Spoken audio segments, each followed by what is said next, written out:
Good morning everybody and welcome to a very damp Zolder circuit here in Belgium for the second round of the 2012 FIA GT1 World Championship. Qualifying is coming up for you today, and after a Belgian Audi Club Team WRT domination in Nogaro, the Audi team now move to their home circuit in Belgium for what is set to be a fantastic weekend of racing. My name is Jack Nichols. Up here in the commentary box we've got Hayley Coxon down in the pits on what is a much nicer day than we were anticipating. Alongside me in the commentary box, John Watson. And John, this should be a very interesting qualifying session. Track conditions very slippery.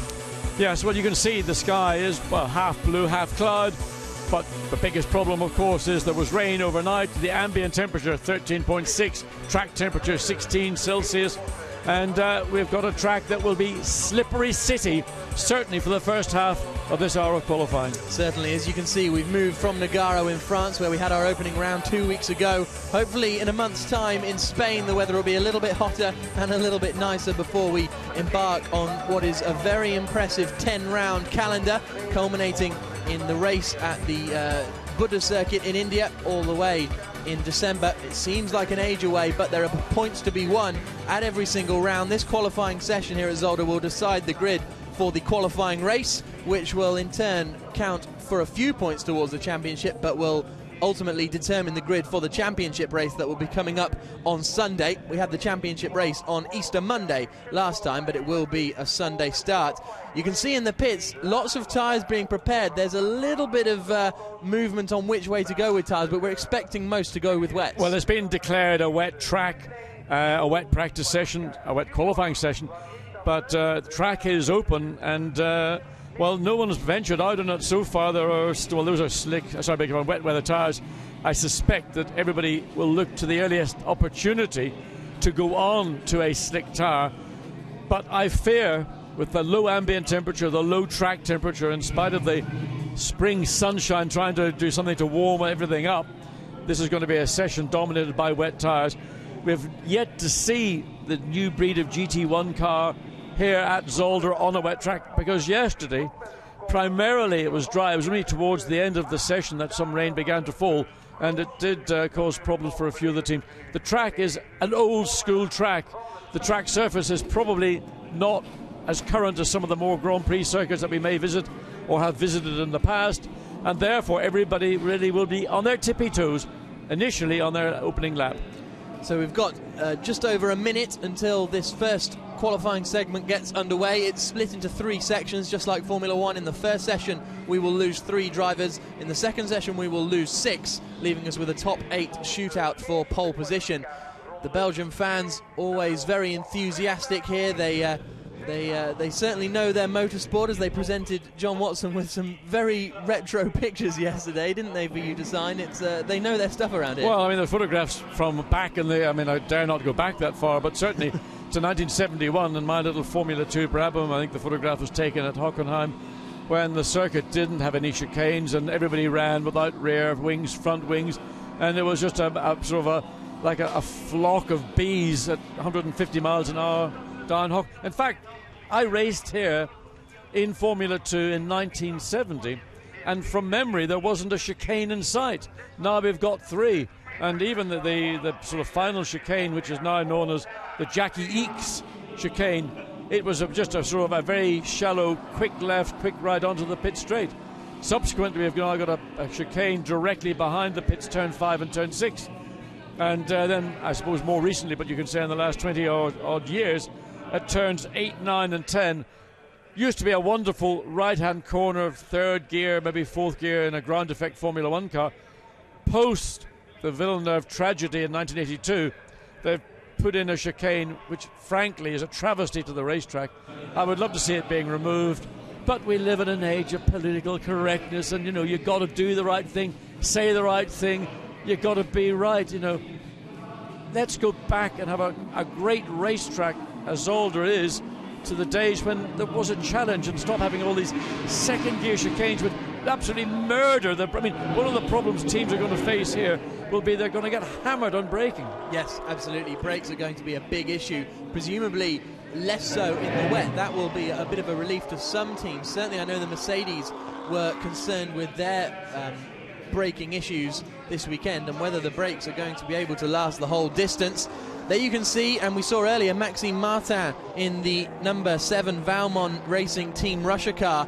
He's been tipped. There are rumours flying around the paddock that he's going to be one of the first guys to go onto slicks, because he's got nothing to lose, he's got bags of talent, and he could well prove a shock in this qualifying session. Those are the rumours going around anyway.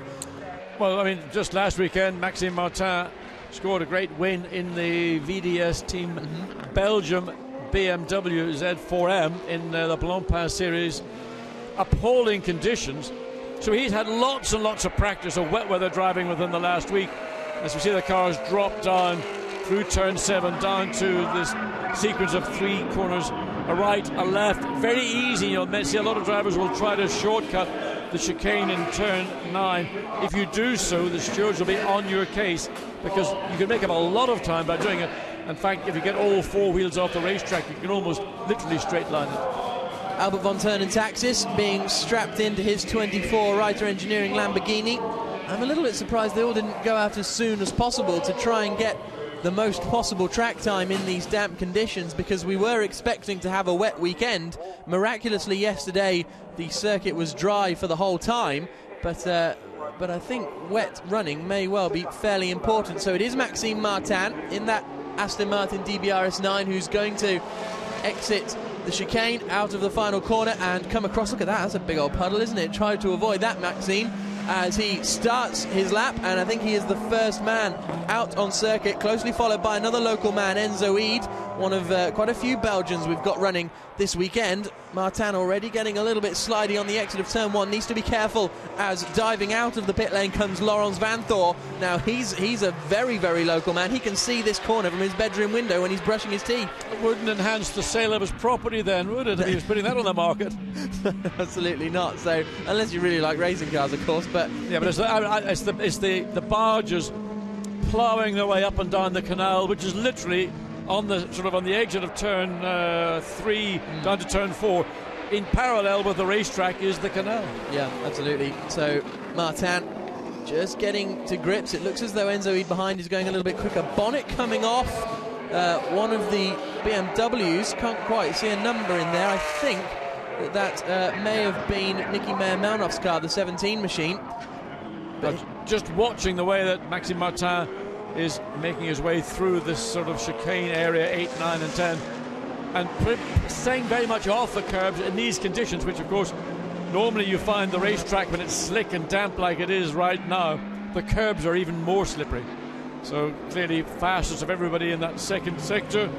He will be the first car to in effect complete a flying lap with 16.5 minutes of the session. The first part of this 3-part qualifying session to go. A 1:30.3 was the lap time that was set yesterday, the best lap time set by Tony Verlander in the AF Corsa Ferrari, and you can see Martin is already 10 seconds behind that as he exits onto the start-finish straight. It's going to be some 20 seconds off the pace by the time he crosses the line. It's a 48.798 for Maxime Martin, and he obviously goes to the top, although he has just been overtaken by Matt Halliday, who has set the fastest lap of the session, but the times are going to drop considerably as they get used to it. There's plenty of spray here too. Yeah, and you can just get an idea of just how wet the racetrack is. And we saw just the Aston pretty much in isolation on the circuit. Not a lot of spray, but when you get 3 or 4 cars in close proximity, then there's a lot of water on the racetrack. And, you know, with what we have 15.5 minutes now remaining on this first qualifying segment, there is more chance of it struck by lightning than having a track that will have a drying line in 15.5 minutes. So there's Enzo Eid, the man from Thielt in Belgium. So, as I said earlier, another Belgian in the field. He was 3rd in Belcar, which is the series for Belgian GTs last year. So he'll certainly have plenty of experience around this Zolder circuit. He's trying to get past a very wiggly McLaren. Yeah, I mean, that's Fred Makiewicz in number 1, Hexus McLaren. And they've had a difficult start to this association with the great McLaren company. All sorts of electronics and other issues, and the car looking not particularly stable on the exit out of the first of the chicanes, turn 5 and 6. Ferrari really all over Tony Verlander in currently that car in 2nd place, but it's Thomas Jaeger in the Mercedes-Benz number 37, the all-inkl car, who's gone quickest now, 1:47.187. So let's not forget, this is ultimately the battle to get into the top 14 and into the second segment of qualifying. There's going to be 3 cars lost from this first 20-minute session. It's difficult to say who it will be at the moment because we've only had 10 cars go out on track. Oh, I thought that he'd had just got a little wheel on the white line there, and that might put him in a bit of trouble, but he manages to keep it all together as he exits the final corner. Is this going to be an improvement for Enzo Eid? Currently in 10th position, he moves up to 3rd. But it's still Matt Halliday in the venerable Porsche 911. Well, close with 47 years in existence, that particular, effectively the same 911 that was produced at the end of 1964. And Matt Halliday, some people are suggesting that this circuit at Zolder may well favour the 911. It's the nature of the racetrack, it's the location of the engine and the Porsche, but also suggesting that these Ferraris, the 458s, sages out around the circuit were saying how well the Ferrari was able to ride the curbs, much smoother over the curbs than some of the other cars, able to use the curb to gain advantage in lap time. Especially at this final chicane, that first little left-hander that we saw Tony Verlander just negotiate. He's gone purple in the first sector, as you can see, personal best in sector 2, so I wouldn't be surprised if this puts him to the top of the timing screens, which it does, 1.1 seconds quicker than Matt Halliday. And importantly, just 14 seconds away from the dry time he did yesterday when he ended up quickest of everybody in that second session. Now, the number 6 Aston Martin of Andreas Zuber, I think, went out, did a sighting lap, and came straight back in. By the looks of the timing screens anyway, and he is still in the pit lane, so it would be interesting to see what has happened to him. But the personal best for the BMWs, who are looking better this weekend. Yeah, Michael Bartel's in that particular BMW Vita 4-1 car, and they've been given some relief. And I don't mean to be ambiguous in that, but it means that they've been given more air through the restrictor. So the BMWs Z4Ms clearly more comfortable with their car performance. Remember, again, they won in Monza in wet conditions with the Belgian VDS team. So the Z4M BMW will be a much more competitive package this weekend than we saw from the team. In fairness, the team was literally new out of the box when they got to Nogaro. They've got a little bit more time with the car and more understanding. So let's have a look and see what Michael Bartels does as he comes across the line to complete a lap. So where is that going to put that particular BMW? Well, it's up to 7th place, 1:45.205. But his teammate, Nicky Meyer-Melnhof, in the 17 BMW, is currently lying in 3rd position. So that's pretty impressive from Nicky. This is his first visit to the circuit. He says, driving around here when you're alone in the dry, it feels like you're flying. There's so much camber and so many good corners. Now we're watching the Audi. Of course, we haven't really mentioned the Audi, but this 33 machine is down in 12th place for Frank Stippler. Of course, they dominated at Nogaro, but we were chatting to Oliver Jarvis earlier on. He's expecting it to be a little more difficult. Yeah, I mean, the Audi is... Oh, look at that. That's a big moment. That was a scary moment indeed, coming into turn 1, down at the end of the pit straight. And just now, these cars got ABS, and that's not a normal reaction from an ABS. Again, overrunning, going into the chicane, and the whole rhythm of this lap has been unsettled, principally, I think, because of that moment coming into turn 1. As we see the car 33, that's the car currently driven by Frank Stippler. We've been watching it a little bit. Oliver Jarvis did mention that the way that the Audi performed in Nogaro was probably more a consequence of the preparedness of the team in Nogaro. Here, they feel that the circuit is not so favourable to the Audi as, let's say, fellow Belgian circuit Spa-Francorchamps, a few 70 kilometres down the road from this Zolder former Grand Prix circuit. Great track, but a former Grand Prix track. Marcus Winkelhock had a little bit of an issue at the final chicane by the looks of things. He's coming up on the timing screens as having been out and then rejoined. His teammate, currently top of the standings at the moment, Thomas Jaeger. But with regards to looking to who's going to drop out from this session, at the moment, Andreas Zuber, who, as I say, is still in the pit lane for some reason. But then 16th place is the number 2 McLaren of Gregoire de Moustier. He had a real battle in Nogaro trying to get out of the first session. It looks like he's struggling again, unfortunately, in that McLaren. Yeah, I mean, the Hexas team have had lots of issues to work their way through, and in fact, the McLaren project, which potentially is a stunning project, but this is a different area of motorsport. It's not the high-tech world of Formula 1. And McLaren have yet to get a real handle on what it takes to make the MP412C to give it its full title. The fully competitive car in GT1 that I expected to be, as the Mercedes just clips the line coming up into turns 5 and 6, just running fractionally wide. That's the sister car, currently driven by Markus Winkelhock. That's how, in fact, was coming into the final 2 turns, turns 16 and 15. He, I think, remains in 9th position. We're hearing that Andreas Zuber in the number 6 Aston Martin, the Valmont Racing Team Russia car, is having gearbox issues. So he managed to go out, set a lap, but then come back in. It was a slow lap as well. So it troubles, unfortunately. We'll go on board now with Markus Winkelhock then. This is coming down, isn't it, into turn 4? Yeah, good part of the racetrack. Turn 3 particularly is an extension of 2. Turn 4, standalone corner, then an important climb. This is uphill under the access bridge from the public viewing areas into the paddock, then hard on the brakes. But in these conditions, even with ABS, it's more tippy-toe than hard on the brakes. Then the acceleration, you don't really get an impression of the steepness of the climb, and then the descent down through turn 7, then hard on the brakes and get the speed off the car to the right. Then don't be too ambitious by taking too much on the inside of turn 8, then the exit out of turn 9. Shame that chicane is there. I will keep banging on about it all weekend until it does miraculously disappear. Let's hope that the track workers can sort that out for you, Wazzy. Down we come then into what is pretty much a hairpin down at turn 12, then into the final sequence of corners after a little left-right kink, and then we come into the final chicane where I think there's going to be an opportunity for overtaking because it's a pretty slow corner. There must be, very out of shape. Well, I think he might have caught the right side wheels on that white line, just again using all the racetrack and a bit more. And those painted lines are always something on these conditions stay well away from. But Markus Winkelhock chose to run the line and got the car a little bit out of shape. As we look at the one McLaren, that's the Fred Makovicky car. Currently that's down in 13th position. That's disappointing still.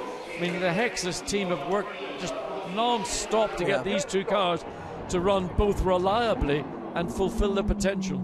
So that on-board lap we saw with Markus Winkelhock was good enough for 4th position currently. So it's 1st and 4th for the all-inkl.com Munich Motorsports Mercedes. Let's see what the 32 car can do as he goes across the line up into 2nd place for Laurens van Thor. So that's a little bit better from the Audis. That's good to see. Yes, I think that's a performance that they'll be very pleased with indeed. But these are the conditions that we've got at this present moment. And what we will have as we go through the final 2 segments of qualifying with 6.5 minutes remaining of segment 1. And again, what we will see for the qualifying race and championship race, will clouds are beginning to form all around the racetrack. Rain is forecast spasmodically throughout the weekend. And in the dry, it's a great racetrack. You can really wring the neck of a car on the Zolder, the 4.004 kilometre circuit. In these conditions, there's a familiar sight as the Hexus engineers dive in, and accessibility is another factor with a GT1 car, and particularly one with a turbocharged engine, as the McLaren has 2 turbos hung low right down at the bottom of the exhaust system. And they have been, I think, at some point over Nagaro and maybe here as well, part of some of the problems. I don't think I've been in the Hexus garage without there being mechanics in the car trying to sort out whatever issue it might be. This is a car in a battle to make it through.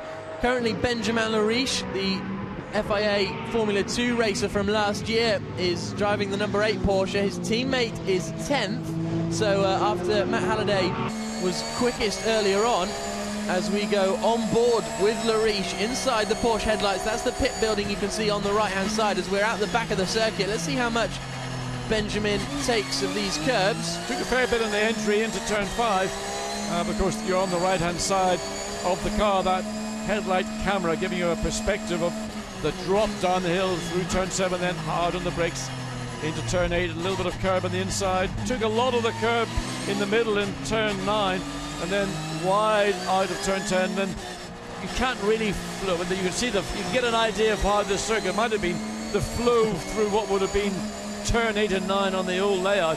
But really, really 2 great corners. Then hard on the brakes, get the speed off. Turn 12 reminds me of Indianapolis corner at Le Mans on the back side of the famous Circuit Le Sart. This is personal bests for Benjamin Lariche. He's done a 34.4 in Sector 1, 38.8, well 38.9 pretty much for all intents and purposes in Sector 2. And as he exits the final corner, is this going to be enough? He needs to find quite a bit of time, actually, a second or two to jump Milos Pavlovic in front of him, but he's found it, moves up into 13th position. That means that at the moment it's Pavlovic and de Moustier, as well as Andreas Zuber, that will drop out, but the McLaren's running 14th and 16th at the moment. Fred Makovicky not able to get hold of it. Well, Fred Makovicky is the car that's on the bubble right now. He's the last of those that make it through into the second segment of qualifications. As we watch the Lamborghini Gallardo, Alex von Thurn and Taxis behind the wheel, and of course Albert did a wonderful job for that team in Nagaro. Delighted with his performance and the third place in the qualifying race. Yeah, it was a very, very impressive performance, notably also from Thomas Enger in those opening laps of the qualifying race was something spectacular. Also, we saw early on the sister Lamborghini struggling in the weekend, but by the end of it they'd sorted themselves out, and Peter Cox and Daryl O'Young managed to climb up to finish in 7th place in that championship race. Car number 1 has had their fastest time deleted, so that'll explain why Fred Makovicky has dropped down to 14th. Presumably that must have been for going 4 wheels over the white line. What can Albert von Thurn and Taxis do? He crosses the line to go 4th place. We've also had a change up at the top. Marcus Winkelhock has now moved to the top of the timing screens in that 38 all-inkl Mercedes. That's 11 seconds off the best dry time that we saw in unofficial practice. As you go back to Fred Makovicky, now he needs to do an awful lot with what we've got 2 minutes, just over 2.5 minutes remaining. But also Winkelhock's time is 4/10 of a second quicker than well, Enzo Ede now is up into second position. That's impressive. So Enzo Ede in the AF Corsa Ferrari moves up into second. Lawrence Van Thor then in third, with Tony Verlander in fourth. We go on board with Fred Makovicky.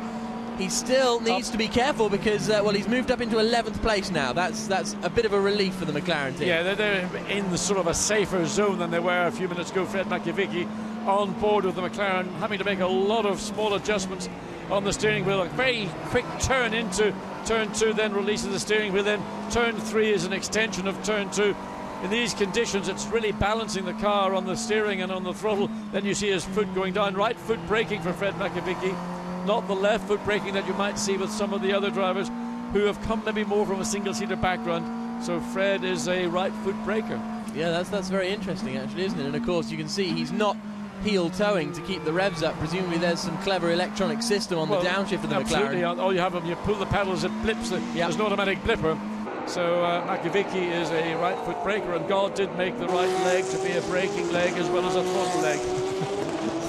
Into the chicane he comes. It looks awkward through there. It doesn't look there's a flow, and this is just part of the lack of real good track time that Hexus have had with this McLaren, and they're really looking for some dry weather to get stuck in and try and resolve the issues that have dogged the team since or during Nagaro, and say unleash. I mean, this is the nearest thing to an out-and-out race car that is you can buy as a street-going GT car. Carbon fibre tub, all the technology that the McLaren team have got has got into the design and the manufacture of this particular medal. Well, Makovicky moved up to 11th, but he's now slid right back down into 14th position again. So all it will take is a good lap from Milos Pavlovic. He's back up to 11th. And there he goes. So it's a bit of yo-yoing from Fred Makovicky. But I think that McLaren, its days are over in qualifying 1. Gregoire de Moustier undoing his belt, as you can see in the car, and he's going to be climbing out, and that McLaren is not going to be making it through to qualifying 2. No, they did a total of 4 laps, of which 2 would have been in and out laps, and they got 1 flying lap, and that was a 1:53.099. As we look at the repainted Ford, we saw that car in Nagaro in red and yellow, I think. And the change of paint colour has not made that car handle any better either. I mean, it's power sliding its way out of turns 10 and 11. Spectacular to watch, but unfortunately for Milos Pavlovic, 15th place, it is a handful at the minute. Yeah, Milos Pavlovic really struggling at the moment. He, if he can pull something spectacular out of this, he might be able to get himself into Q2 at the expense of Maxime Martin, but I don't think it's quite going to work, even though Pavlovic, the Serbian, a very experienced racer, 4th in Formula Vauxhall in '99, 3rd in World Series by Renault in 2007. Across the line he comes. Is it going to be an improvement? 15th place, no. So it's Pavlovic, de Moustier and Andreas Zuber who are out of qualifying one. Yeah, unfortunately for Milos Pavlovic, there was no rabbit in the hat to pull out, and he did a great job in that car. Looks like it's got zero amount of grip, and he just drove the wheels off it. So it's the Mercedes-Benz of Thomas Jaeger and Niki Pastorelli that get the job done. And it's Mercedes-Benz in second place by the looks of things as well. Marcus Winkelhock and Mark Basseng. Across the line comes Fred Makovici, and he remains in 11th position. But there's our quickest man, Thomas Jaeger in the Mercedes. He'll be pleased with that, as staying out again was the number 9 car of Matt Halliday. He must have just taken the flag then. I tell you who has impressed me, 4th position, Albert von Turnen Taxis.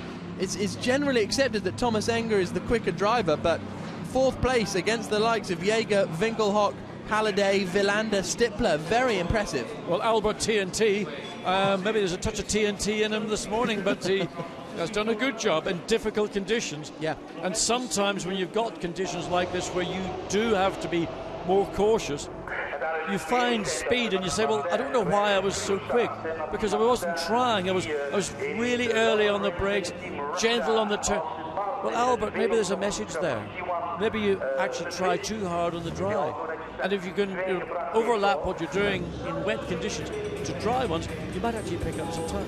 That's what experience from Thomas Enger might help Albert TNT with. So Mercedes-Benz are the 2 quickest cars. Of course, all these times will get deleted. We were only really interested in losing those bottom 3 cars. But there you can see Albert von Turnen Taxis in 4th position. The Porsche of Matt Halliday and Mike Parisy in 5th place, which is good to see. After they finished 9th in Nogaro in the championship race, but they deserved more, really. Their pace had been a lot stronger than that all weekend.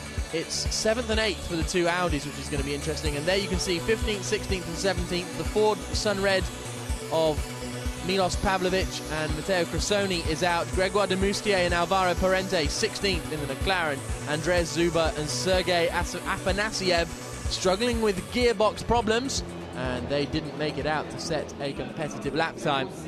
But there you can see Frank Stippler now climbing out. He will be handing over to Oliver Jarvis, and they finished that first session in 7th position. But Q3 is going to be the challenge for the Audis, and that's where the real battle is going to become, because we've got to lose 6 cars in this next session. Yeah, and I think that the circumstances that maybe Audi were concerned about was that they may not make it through to that final segment of qualifying, but with conditions as they are today, track conditions are going to change continuously, almost by the lap.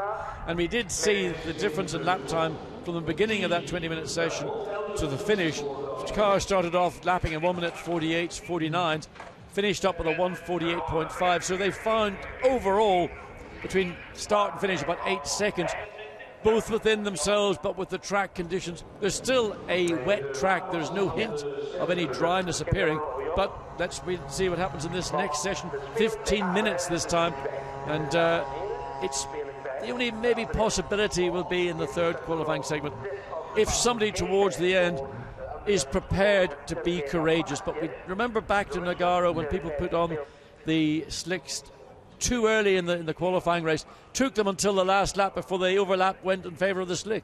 Let's hear from our quickest man in that qualifying session, Thomas Jaeger, all-inkl Mercedes. Thomas, you didn't think you'd be able to get a quick lap here for qualifying, but you may do okay in the race, but certainly not looking that way this morning. Yeah, the conditions were quite good. They fit to our car. Yesterday we were quite slow on the straights, but in the wet the difference is not so big, and that's why we could use our advantage. So we see what happens now in Q2 and Q3. The track is quite difficult because it's drying up more and more, so it will be interesting to see what happens in Q3 then. Thank you.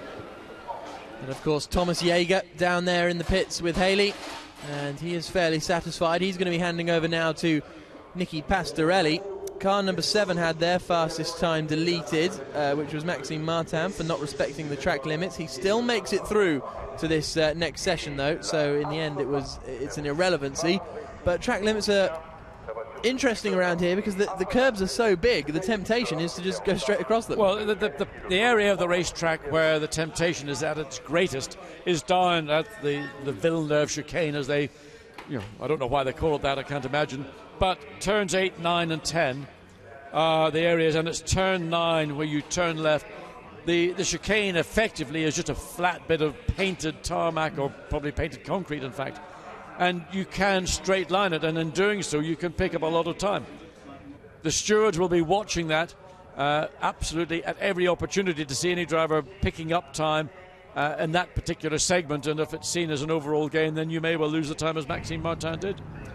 There's an indication as you come out of turn 4, looking up towards the chicane at turn 5, you can see on the line a change of colour between that and then the off line, which is clearly much, much wetter, but it's still ambient, low, track temperature low. There's a bit of wind blowing, but it's cold. There's nothing really favouring a drying racetrack. Let's hear from Alvaro Parente. He's not going to get to drive in this qualifying session after his McLaren was eliminated. Alvaro, it looks like qualifying is over for you. Can you update us on what's going on? Yeah, it hasn't been the easiest weekends for us. We've been having some problems yesterday also on the first session and also on the second session, but we still managed to do some laps. Well, it's difficult. The guys are working really hard to solve some problems on the car. What are the issues? We've got some, today we had a turbo issue and yesterday, and right now also a turbo issue, I think, but we have to check better. It's all happening just now, so yeah, in Nogaro it was very, very nice until the championship race, the main race, the second race, but yeah, here's not be so easy, but who knows the end result on Sunday's race and today's race, obviously. So thank you. So turbo issues for both of the McLarens. Well, that McLaren anyway. You can see Steph Dusseldorp heading out in the sister McLaren, and let's see what he can do around this 4.1 kilometre Zolder circuit. Well, if you think back to these conditions in Nogaro, and Dusseldorp, prior to the start of the qualifying race, opted to go out on a set of slick tyres and didn't make it round a lap before he stuffed it and did damage to the front of the car, which was unrepairable in the time available. So he will be very, very careful indeed in these conditions, mindful of that fundamental, almost looking at Steph Dusseldorp, you think he's like a sixth form schoolboy. I mean, another schoolboy error would not go down very well with the Hexas team. No, that's very true. It was a difficult weekend for Dusseldorp. He's 22 years old, and so he is one of the youngest drivers we've got out there in the field. But there you can see Parente and Demustier's car not going anywhere, and the mechanics no doubt will be hard at work in between the gap between this qualifying session and the qualifying race. One thing I suppose you might say favourably towards Alvaro Parente is that he's got a lot of experience with this car, not necessarily in its Hexas guise, but he's been involved with some of the development work over the back end of 2011 and the beginning of 2012. But these issues of reliability, I know that yesterday the team had to change the bulk of a wiring loom. Now, I've been to the McLaren factory and I've seen these cars in build process, and believe me, the complexity of the car, even in its sort of passive suspension mode, the wiring loom is as long as from here to Brussels. Indeed it is. So there is the fastest car in the first session, now being handed over to Nicky Pastorelli. Of course, it was a 41.5, our quickest time in the session, but I'm expecting the lap times to get quicker and quicker. I don't think we're going to see a gamble onto slicks, because although you can kind of see the dry line, these Pirellis, they're built for all conditions. So when we go to Portimao, when we go to Navarra, when we go to Beijing, it's going to be really hot. So they're going to struggle very much to get heat into slicks if they do go out. Well, I mean, just reflect back, and our viewers who watched Nogaro would have seen in the qualifying race that track conditions were probably not a great deal different to what we're seeing right now. And in fact, the winning cars, first and second, ran, those were the two Audis, they ran on wet weather tyres all the way through. Here the ambient temperature and the track temperature are probably a bit below that of Nogaro because we're further north in Europe, so consequently we haven't got that sort of semi-Mediterranean climate that you'd ordinarily expect down in the southwest of France. Yeah, I think it was the GT3 race, wasn't it, where they gambled onto slick tyres and it didn't really pay off. In comes Nicky Pastorelli then. There's his teammate Thomas Jaeger. We saw the all-inkl guys in the pits ready for some action, but exactly what that action will be, we'll find out in a few moments' time. Is the second Mercedes coming in? No, it's not. So Marc Basseng is going to stick a lap time in, and at the moment the fastest in this session is hasn't been set yet. So across the line he comes. Oh, we've got Alexei Vasiliev in the gravel. That's down there at just down at turn 12. Yeah. So Vasiliev struggling. Did well not to get it beached there at turn 12. Let's see what happened. John just locks it up, or not locks it up. He just doesn't get the speed off because the ABS should be. That's the point of ABS. It stops you locking the wheel up, but he just couldn't slow the car down in the space available, and all the hard work by the circuit workers, that beautifully raked gravel trap or sand trap. Fortunately, the rain has compacted that sand or gravel, and it enables the Aston to drive its way out. Had that been a very dry trap, maybe the Aston would have been beached. Marc Basseng straight on it. His first lap time only half a second slower than the fastest lap time in Q1. So Basseng not needing much time to adjust to the car and the conditions. There is Peter Cox out in the 25 Lamborghini. Again, we expected better things from Peter Cox last time out in Nogaro, but by the championship race he'd started to get it together, and him and Darrell O'Young are starting to look like a bit of a strong pairing out there. Sister car to the one we're looking at, the Lamborghini. That's now driven by Thomas Enger. Second quickest on the 41.9 at just, basically exactly a tenth of a second down on the current fastest time by Marc Basseng. Right on board with Peter Cox down the hill, down through turn 7, and very cautious indeed, getting off the throttle early to get the car settled to go into turn 8, then quickly through turn 9, and then the release of the car out through turn 10, run the car up to the markers on the outside, then back in for the run through turn 11. And then another dropping downhill left-hander as turns into the right-hander now down at turn 12. We've had a change at the top. Jelmer Berman is now quickest in the Vita for One Racing Team BMW, but we stay on board with Peter Cox. He's done personal best in sectors 1 and 2.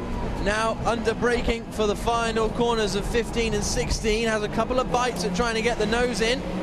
And let's see what this lap time will do. His teammate Thomas Enger lying in 3rd position. Is Cox going to be anywhere near challenging that? He moves up into 9th place. So not particularly, some 3 seconds off the pace of Thomas Enger actually. So that's going to be interesting to see. You're just watching those onboard shots of Peter Cox in the Lamborghini Gallardo. You could sense that he was looking all the time with the small adjustments on the steering wheel that he was making coming into the final chicane in particular, not illustrating the confidence that clearly Thomas Enger, who has now dropped to 3rd place because of the performance of this car here. That's in fact the sister car.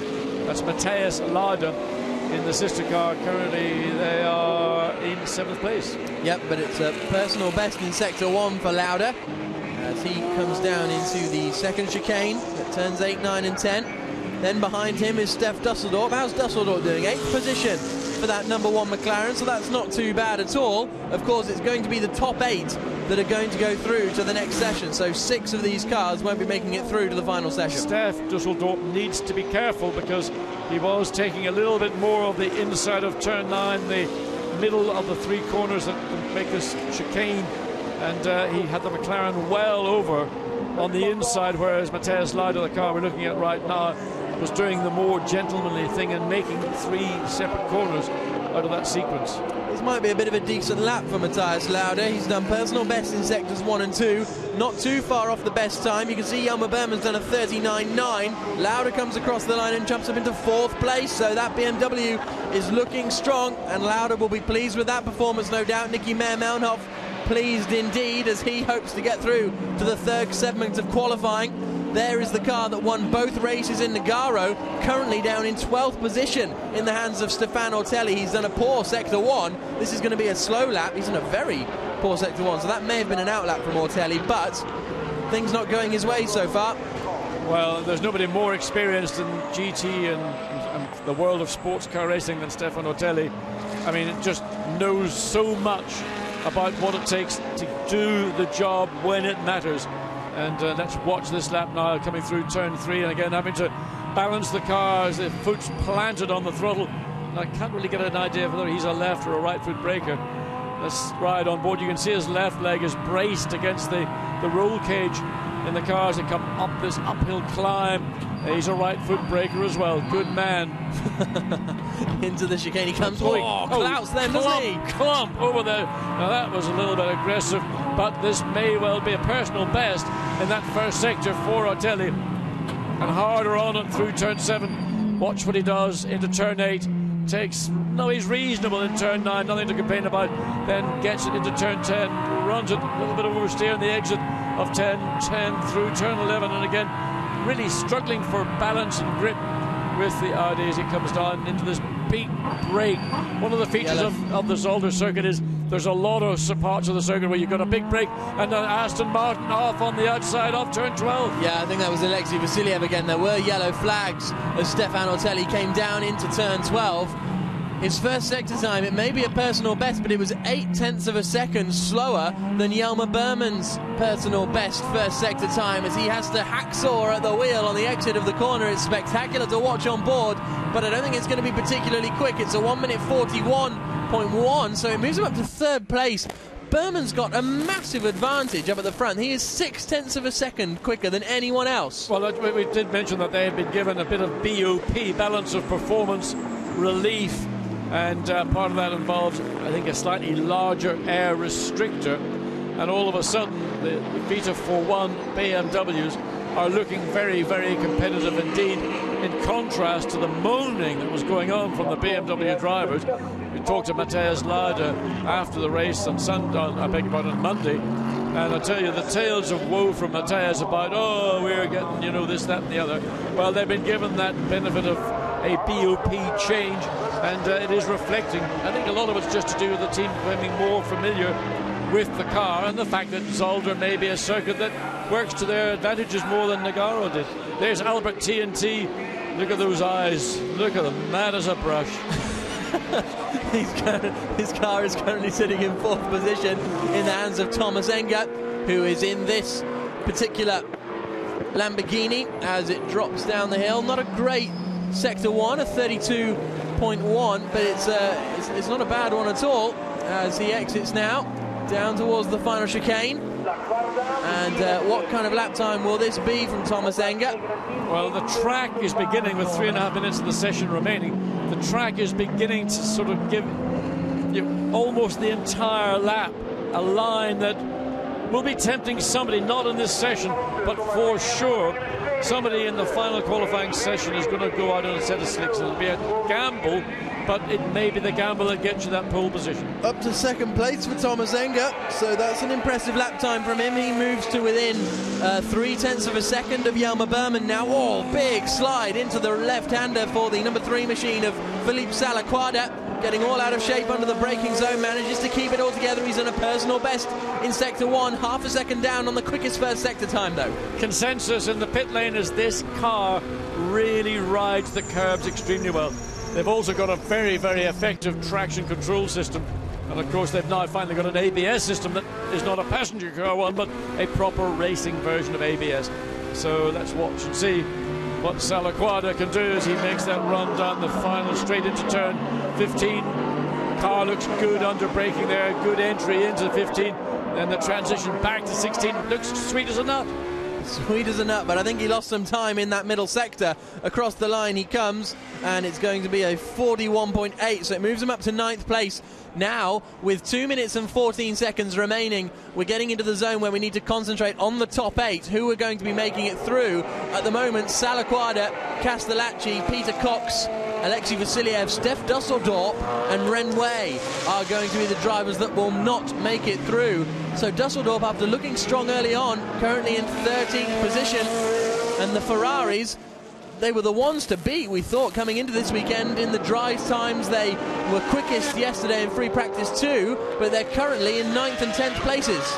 And you've got a quick look at Enzo Eid, this car driven by Francesco Castellacci on the bubble. Just going back to the Porsche driven by Ren Wei, he got fined €5,000 for going the wrong way, not the Ren way, but the wrong way down the circuit. Had to get it in, didn't I? That was very good. Couldn't do it in the race. Too cheesy.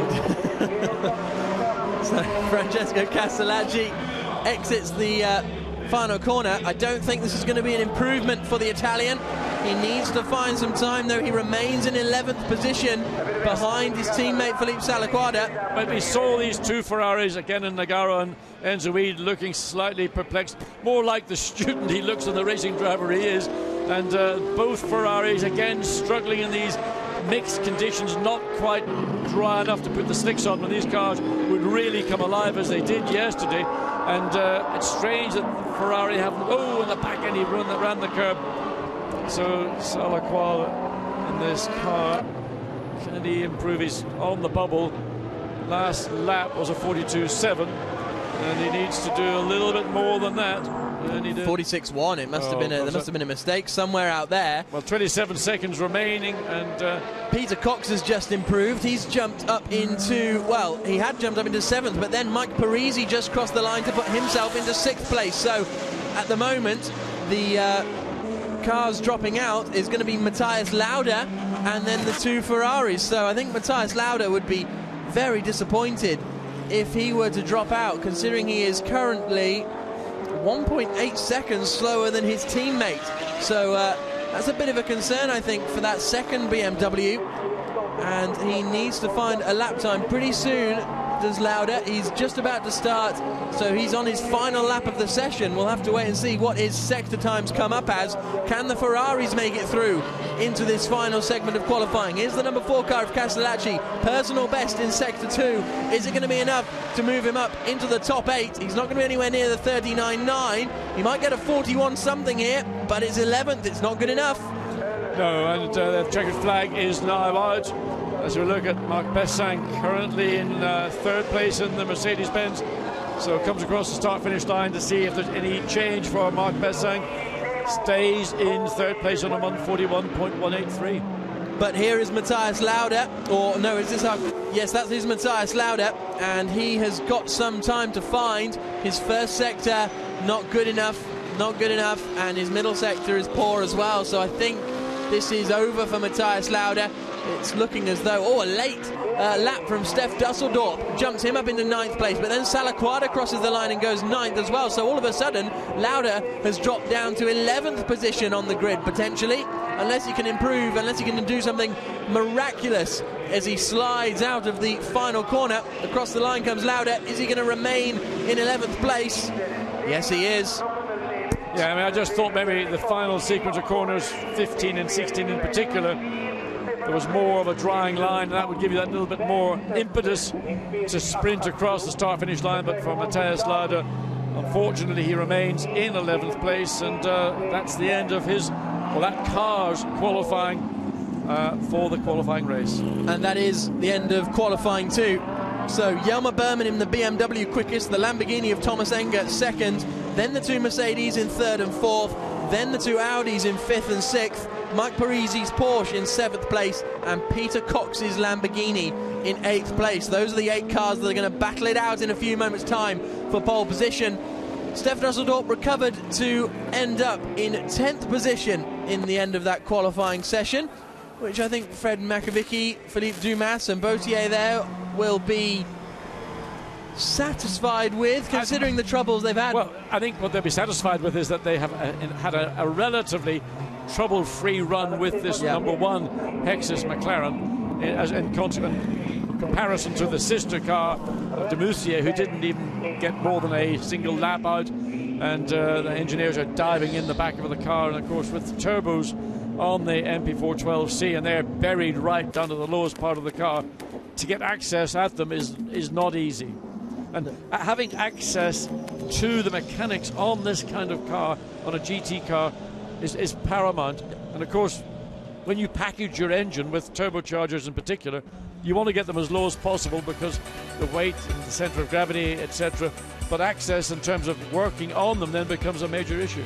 So the top 8 from this session go through. You can see Hjalmar Berman quickest in that second qualifying segment. The 2 Audis are through, the 2 Lamborghinis are through, and the 2 Mercedes are through, and then 1 BMW and 1 Porsche making it through to the next qualifying session. It was a strong performance from Hjalmar Berman, a very, very impressive lap indeed. You can see in the wet the field spread is a little bit greater than we would have expected in the dry. Aston Martin of Maxime Martin and Alexei Vasiliev in 13th place. Renway struggling in that qualifying session. He will qualify and has qualified in 14th position. So let's hear from Tony Verlander. Disappointing morning so far for the Ferraris. He's down with Haley. Tony, the Ferraris don't seem to be on the pace today. What's going on? I mean, these conditions are not the best for us. Would have hoped a little bit more rain or dry, but this is like a mixed condition. I think there's starting to be a little dry line and maybe some lack of grip in the corners. I think Philip did a good last push on the last lap, and we missed by 800ths the P8. It's racing. We tried to gain some positions today in the afternoon race, and then be there on the podium tomorrow. Thank you. Thank you. Yes, it was 0.089 seconds that separated the AF Corse Ferrari and the Reiter Engineering Lamborghini in that battle over 8th position and the final step into Q1. There is Albert von Turnhen-Taxis and Thomas Enger. It's going to be von Turnhen-Taxis taking this final qualifying session, and if he can repeat his pace from earlier on, he's got a shout of a front row start. Well, the worst can happen to this car is that it finishes 8th and it starts in the 4th row of the grid, and everything else will be a bonus. So it's a big ask for Albert TNT as he is strapped into the Lamborghini Gallardo. But just to go back to Tony Verlander and what he was saying about the Ferrari performance in these conditions, these are the conditions which are neither wet nor dry, neither fish nor foul.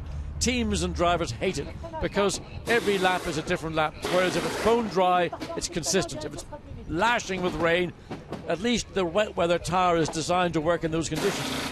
It's always a balance and a compromise in scummy, slick conditions as we have now. Stefan Otelli gives a little bit of advice to that car now being taken over by Laurent Vanthor. And is it Laurent? Lawrence. You've got a few tweets or twits or whatever that social jolly networking is all about. Yes, Lawrence Vanthor, confirmed in the paddock earlier on. Pigeon Post is a bit more suitable than Twitter. I think our quest to get Watty on Twitter isn't working out at the moment. So there is Benjamin Lariche in the Porsche. Well, he's not in it anymore because that car is out of qualifying here at Zolder, and we're now going to have the top 8 qualifying shootout, which will be 10 minutes long. And you can see there Oliver Jarvis giving a little bit of advice to Frank Stippler. Maybe the braking for the last chicane, but I think it's okay.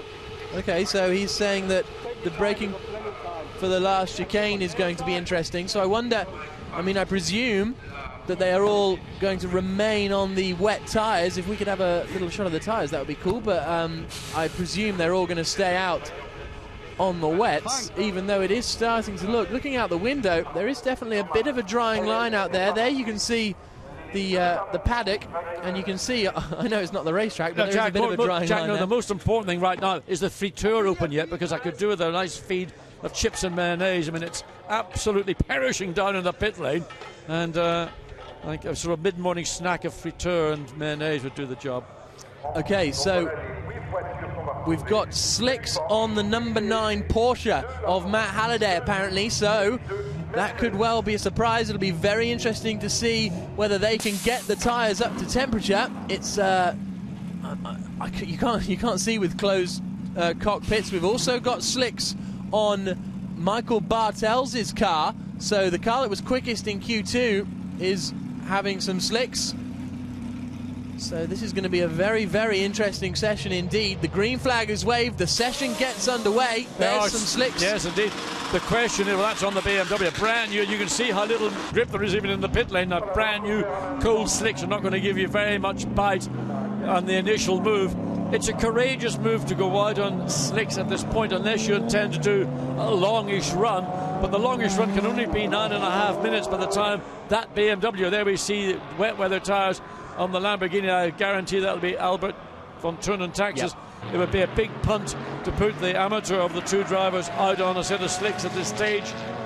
But those that are on slicks, we believe one of the two Porsches, but certainly the BMW of Michael Bartels has gone out, and he may just drive the entire session and not come in the hope that he will generate enough heat in these conditions, which are right on the cusp between a wet weather tyre time and a warming, not a hot, but a warming slick tyre time. Yeah, it's going to be very, very interesting to see indeed.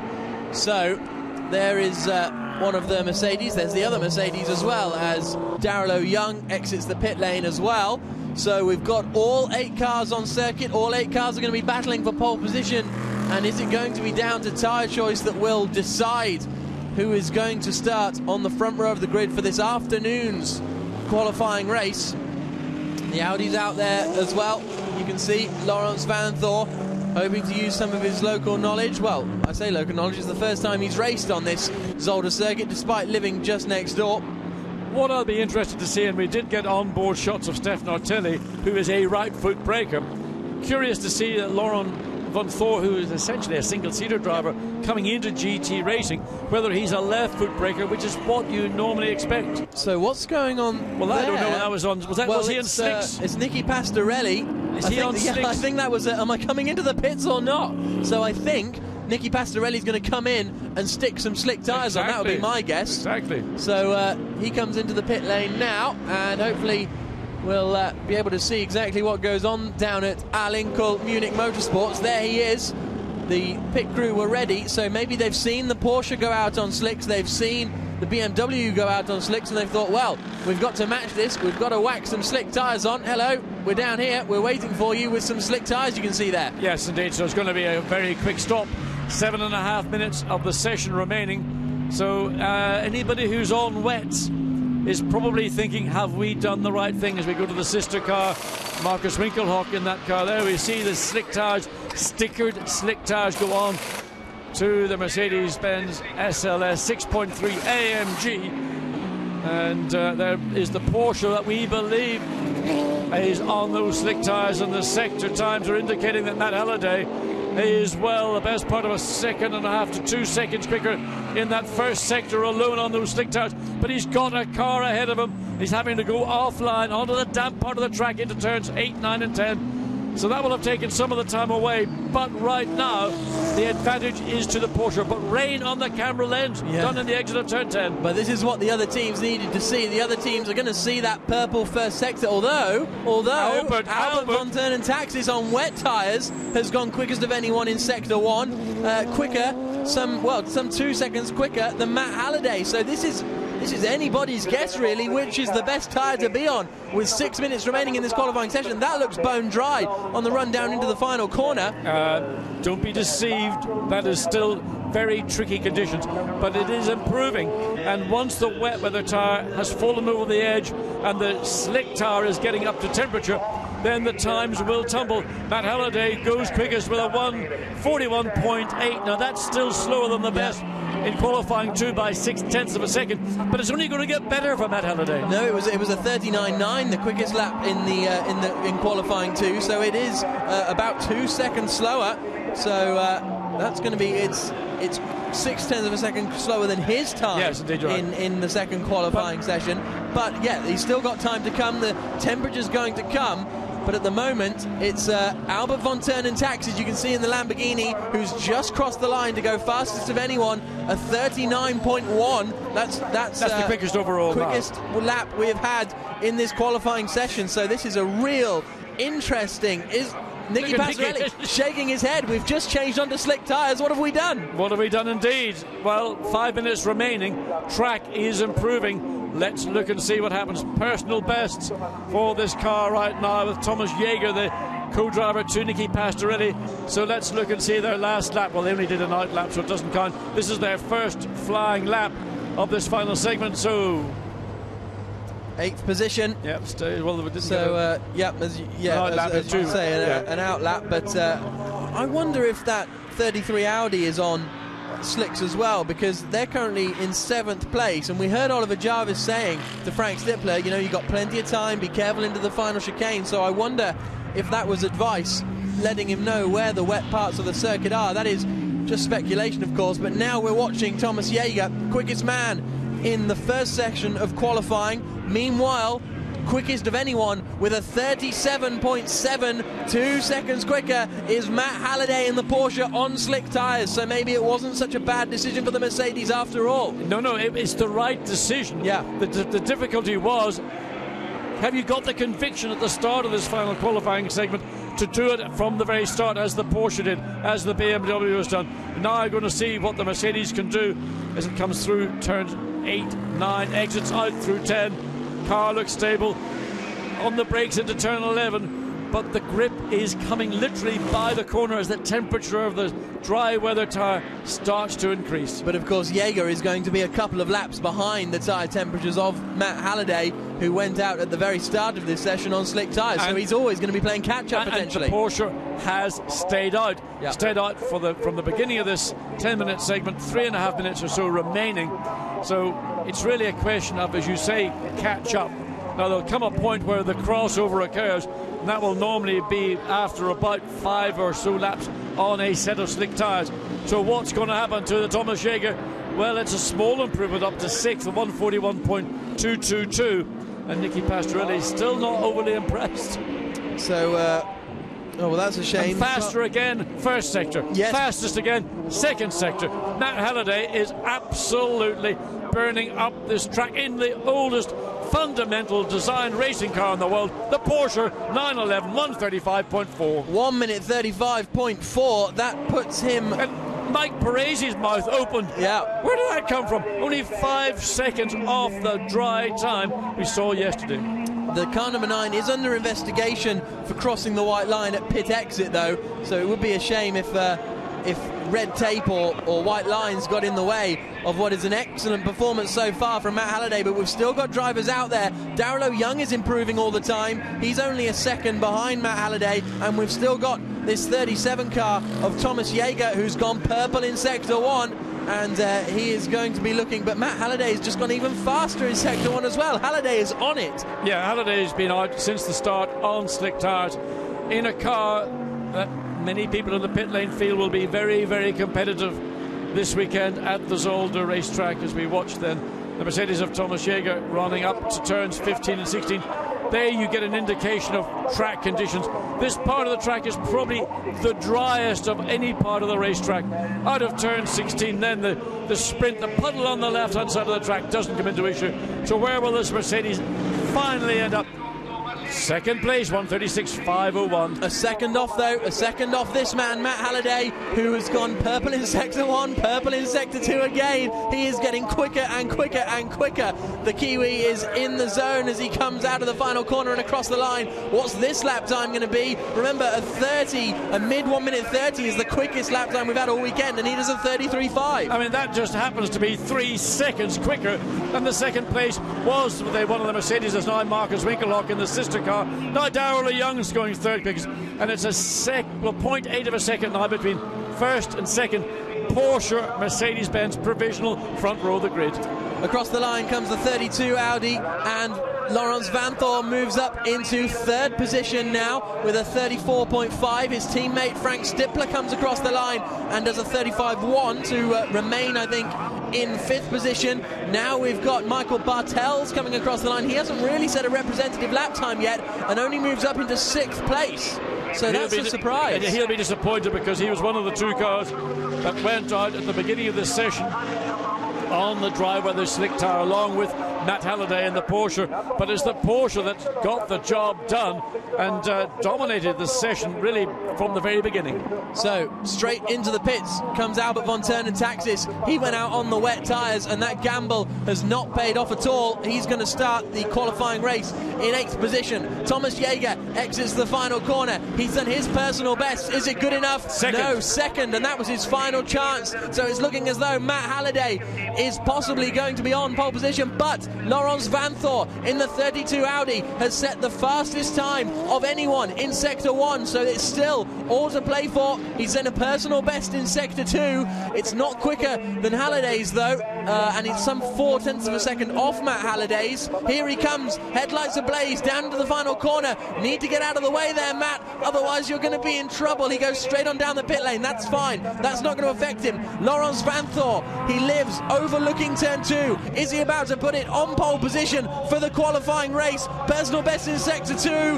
What's it like in Sector 3? 4th. Not enough. Well, I mean, that'll be a disappointment. We were building it up in fastest in Sector 1 for Vanthoor, but in personal best Sector 2, personal best Sector 3, but it is the venerable Porsche 911 that is dominated by the best part of, well, now just 0.2 of a second from the Stippler, Frank Stippler. Oliver Jarvis has nipped that second place as we were looking. That's why there was cheer on the pit lane as we see the Audi engineers.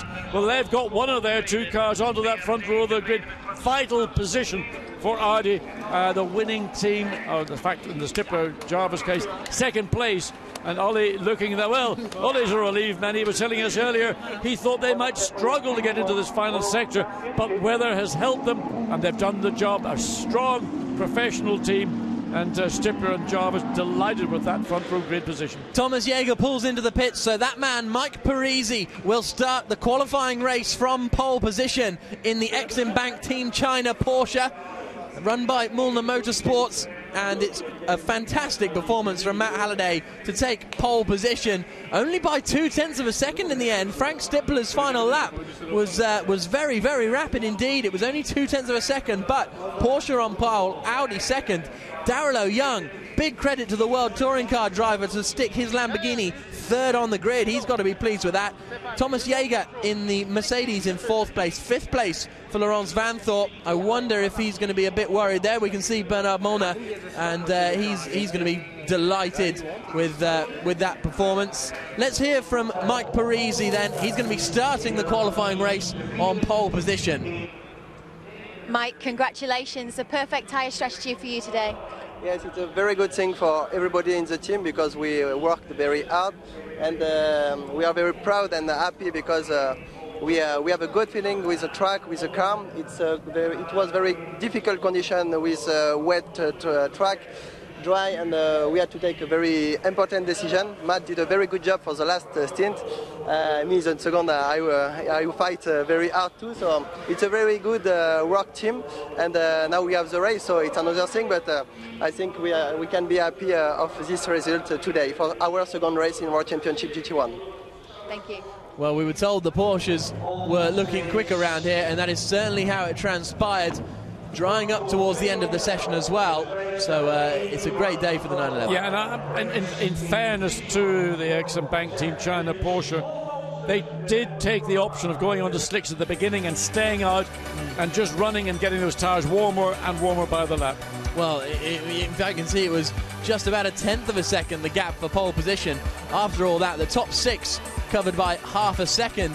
And in there, I think we've got five brands, haven't we? 4 brands. So the Porsche, the Audi, the Lamborghini, the Mercedes, and then the second Audi, all covered by just under half a second. Then the BMWs. Michael Bartels is going to be disappointed that he couldn't capitalise on the pace of that BMW early on. Marcus Winkelhock and Mark Basseng down in 7th place with Albert von Taxis and Thomas Enger. Look at that, the only car that didn't go into slicks, 5.5 seconds off the pace, and that turned out, unfortunately, to be the wrong decision for the Lamborghini team. But with Thomas Enger starting the qualifying race, he's we saw very forthright when it comes to overtaking. Yeah, and I think for Albert von Taxis it was not the wrong decision. Yeah. He was, in fact, at one point, I think, second quickest on those wet weather tyres. But as the track progressed, in the space of just under 10 minutes, it went from being a track where it was just on the cusp if you were courageous and you had the confidence and you had the ability, but that might have been the wrong judgment to put Albert von Thurn-Taxis out on a set of slicks at the beginning. They might have opted to bring him in midway through, but then it was going to put him under extreme pressure. And they're starting in the fourth row of the grid. Thomas Engel will start. And Thomas, we know, is a great race driver. There's Marcus Fingelhock walking back down with Mark Basseng back to the all-inkl garage. And he looks a little bit disappointed. So let's hear from our second place man, Frank Stippler, losing out on pole by just over a tenth. Frank, congratulations, starting on the front row, but just lost out on that pole. It's the front row at least, better than expected, because in dry conditions we perhaps are a little bit in a disadvantage regarding the car. And now we were lucky to make the right choice with the slicks. Ollie gave me that input to try it with the slicks already, and yes, it went out fine in the last lap. Thank you. So clearly it was Oliver Jarvis giving Stippler some advice on how to handle those slick tyres early on, and that number 33 Belgian Audi Club Team WRT R8 will start second on the grid, which much to the delight of their home fans. And the home marshals just taking a break and sitting on the wall as they get ready for what's coming up next here at Zolder. It's some classic touring cars by the looks of things, but we've got the qualifying race coming up later today, an hour-long race in front of a packed crowd here at Zolder, which always does bring in the fans because it's such a great circuit to watch from. There is Albert von Thurn-Taxis. Again, he doesn't really give much away. He's always happy, isn't he? It doesn't matter what's happened. He's always happy. It's the eyes, it's the penetration of his eyes, very dark eyes and big white, bit like Pluto out of Popeye. Let's hear from Daryl O'Young, an incredible performance from him. He's with Haley. Well done, Daryl. How difficult was it for you in these conditions out there? Good job. Well, it was a struggle, definitely. For Peter and I, we didn't have the right setup for the wet, so we were struggling to make it through each time. And Q1 we barely made it through, and Q2 we on the couple tenths, Peter drove a good lap with what we had. But then the circuit was drying up and it was still half wet, and we together made a good decision. I think the whole team, we took a bit of a gamble at the end, and at the beginning of the session put slicks on, and it gave us enough time to get temperature into the tires, so we were quite quick at the end. So you know, it would have been nicer to be in the front on the P3. We're very happy to start the race today. And Peter, it's so close to the lap times, aren't they, here? I mean, for every race it's such a competitive. Yes, it will be very competitive, but I'm glad we are in the front. As Daryl said, you know, I took the used rain tires and the other car was on the new wets, and it was the right decision, but I managed to get a lap in. And then I bet with my team owner Hans Reiter for a McDonald's, because he wanted to take definitely wets, which he put on turbo. And I said we take the slick, and I so. Well, McDonald's bets are always the best bets I've found in my life. But a fantastic qualifying session, all down to the right choice of tyres. Although I think it's fair to say that everyone ended up on the slick tyres apart from Albert von Thurn-Taxis, so it wasn't really a gamble to move on to the slicks. There you can see Nicky Meermelnhoff possibly a little bit disappointed. Not that he looks too disappointed at the moment. Let's have a look back at that qualifying session. So, very wet at the beginning of the race. The two BMWs out on the wet tyres, looking very, very fast indeed. I think ending up with third and fifth in that first session. Big moment for Frank Stippler coming down into turn one, wasn't it? Yeah, and it was the track at this point was definitely a wet track, and conditions under braking in particular into these sort of three different strong chicane braking areas, and even catching out the ABS. And the Aston done at turn 12 found the sand. Yep, Alexei Vasiliev had a couple of outings down there in the gravel at turn 12. It was and there was his second one, in fact, as Laurens Vanthoor made his way through just about. Albert von Thurn-Taxis delighted with Thomas Enger's qualifying. More opposite lock, this time from the Ferraris, who struggled badly. Enzo Ede very disappointed with how it came out in the end. Yeah, and then we saw the final segment, BMW and Michael Partel's going on to the slicks immediately. Mercedes, Nicky Pastorelli sharing that car, but Thomas Shagas shaking his head. We should have done it at the beginning. But it's Mike Parisy who set a fantastic lap, and Matt Halliday, and Mike Parisy will start on pole position for the qualifying race, which is coming up later on today, and you can see all the action with us.